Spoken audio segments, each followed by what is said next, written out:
اور دیکھو اعتکاف کا سب سے بڑا مقصد ہے شب قدر کی تلاش۔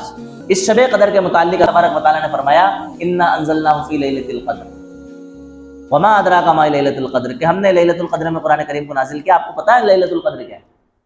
لیلۃ القدر خیر من الف شہر، لیلۃ القدر جو ہے 1000 مہینوں سے افضل ہے، 1000 مہینوں سے بہتر۔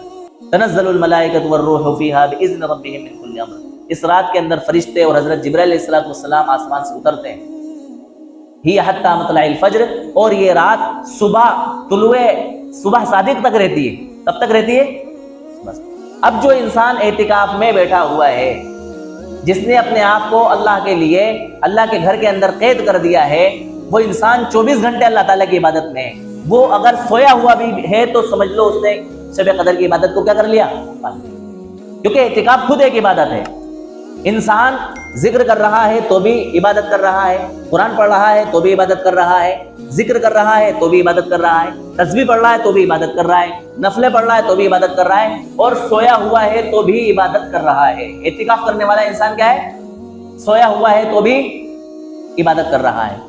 اب اگر شب قدر، اور یہ بات فکس ہے کہ شب قدر رمضان المبارک کے مہینے میں ہوتی ہے۔ اللہ تعالیٰ نے قرآن کریم کے متعلق 2 جگہ قرآن کریم کے اندر ذکر فرمایا کہ ہم نے قرآن کریم کو رمضان کے مہینے میں نازل فرمایا۔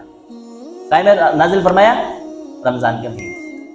شہر رمضان الذی انزل فیہ القرآن، یہ رمضان کا وہ مہینہ ہے جس کے اندر قرآن کریم کو نازل کیا گیا۔ اور اللہ تعالیٰ نے قرآن کریم کے متعلق فرمایا کہ ہم نے اس قرآن کریم کو شب قدر میں نازل فرمایا۔ کائے میں فرمایا؟ شب قدر میں۔ اللہ تعالیٰ نے قرآن کریم کو کائے میں نازل فرمایا؟ رمضان میں، ٹھیک ہے۔ اور قرآن کریم کے متعلق اللہ تعالیٰ نے فرمایا کہ ہم نے قرآن کریم کو شب قدر میں نازل فرمایا، تو ظاہر بات ہے رمضان میں نازل فرمایا اور شب قدر میں نازل فرمایا، تو پتہ یہ چلا کہ شب قدر کائے میں ہوتی ہے؟ رمضان میں ہوتی ہے۔ کائے میں ہوتی ہے؟ رمضان میں ہوتی ہے۔ اب رمضان میں کب ہوتی ہے؟